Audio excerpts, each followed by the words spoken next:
گاؤں کے ایک کچے گھر میں رہنے والا اکرم اپنے خالص دودھ کی وجہ سے پہچانا جاتا تھا۔ اس کی خاموش محنت ہی اس کی سب سے بڑی پہچان تھی۔ مگر اچانک گاؤں میں ایک سرگوشی پھیل گئی کہ اکرم بھی اب ملاوٹ کرنے لگا ہے۔ لوگوں کے دلوں میں شک اور خوف نے جگہ بنا لی۔ اب سوال یہ تھا کہ کیا سچ خود کو ثابت کر پائے گا، الزام جیت جائے گا؟ گاؤں کے کنارے ایک کچی سڑک کے ساتھ مٹی کا چھوٹا سا گھر تھا، جس کے صحن میں بندھی 2 گائیں اور ایک بھینس علی اصباہی جاگ جاتی تھی۔ اسی گھر میں اکرم رہتا تھا، ایک سادہ مزاج، کم گو مگر محنتی دودھ والا۔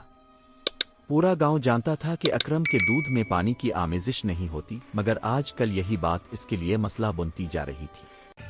اکرم ہر صبح فجر کے بعد گلیوں میں نکلتا، ہاتھ میں پرانی سی گھنٹی، کندھے پر دودھ کے ڈبے۔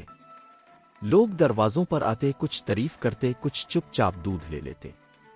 مگر پچھلے کچھ دنوں سے بازار میں ایک نئی سرگوشی گردش کر رہی تھی۔ اکرم بھی اب پانی ملاتا ہے، سب ایک جیسے ہوتے ہیں۔ یہ بات اکرم کے کانوں تک پہنچی تو اس کا دل بیٹھ سا گیا۔ اس کی پوری پہچان ہی خالص دودھ تھا۔ اس نے سوچا اگر لوگ اعتماد ہی کھو دیں تو کیا بچے گا؟ اسی دوران گاؤں میں ایک عجیب بات ہونے لگی۔ چند گھروں میں دودھ سے بنی چیزیں، دہی مکھن، ٹھیک نہ بنتیں۔ کچھ دن بعد کسی نے اعلان کیا کہ شہر سے دودھ چیک کرنے والے افسر آنے والے ہیں۔ یہ سن کر گاؤں کے کئی دودھ والوں کے چہروں پر ہوائیاں اڑ گئیں۔ اکرم خاموش رہا، مگر اس رات وہ سو نہ سکا۔ اسے ڈر اس بات کا نہیں تھا کہ دودھ پکڑا جائے گا، بلکہ اس بات کا تھا کہ کہیں کسی کی سازش اسے بدنام نہ کر دے۔ اس کے دل میں ایک سوال بار بار اٹھتا، کیا سچ ہمیشہ خود بول پاتا ہے؟ اگلے دن اکرم نے ایک غیر معمولی فیصلہ کیا۔ اس نے شہر جانے والے ایک دکاندار سے کہا، بھائی میرا دودھ الگ رکھنا، میں چاہتا ہوں کہ سب کے سامنے جانچا جائے۔ دکاندار نے حیرت سے دیکھا مگر مان گیا۔ جس دن افسر گاؤں پہنچے، پورا گاؤں اکٹھا ہو گیا۔ ایک ایک دودھ والے کا دودھ چیک ہونے لگا۔ کچھ کے دودھ میں پانی نکلا، کچھ میں ملاوٹ۔ شور مچ گیا، نظریں اکرم پر جا ٹھہریں۔ ایک شخص طنزیہ ہنسا، اب دیکھتے ہیں خالص دودھ والا۔ اکرم نے خاموشی سے اپنا ڈبہ آگے بڑھایا۔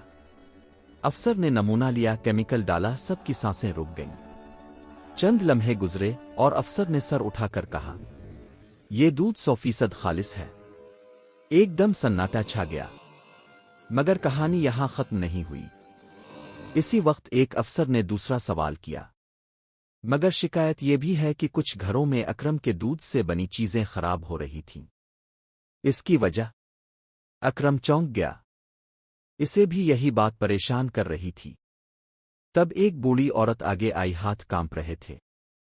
اس نے آہستہ آواز میں کہا، بیٹا اکرم، قصور تمہارا نہیں، میں نے سچ نہیں بتایا تھا۔ سب چونک گئے۔ بوڑھی نے آنسوؤں کے ساتھ اعتراف کیا کہ اس کا بیٹا، جو خود دودھ بیچتا تھا، اکرم کو بدنام کرنے کے لیے کچھ گھروں میں ملاوٹ والا دودھ دے آیا تھا اور نام اکرم کا لیا تھا تاکہ لوگ اس پر شک کریں۔ یہ سنتے ہی مجمع میں غصہ پھیل گیا۔ افسر نے فوراً کارروائی کی۔ اکرم کا سر جھک گیا، آنکھوں میں نمی تھی مگر دل ہلکا ہو چکا تھا۔ افسر نے اعلان کیا، آج سے یہ گاؤں ایک مثال ہے، اور اکرم، تم جیسے لوگ ہی دیہات کی اصل دولت ہیں۔ اس دن کے بعد اکرم کا دودھ صرف گاؤں ہی نہیں، شہر میں بھی مشہور ہو گیا۔ لوگ کہتے، اس دودھ میں سچ کی خوشبو ہے۔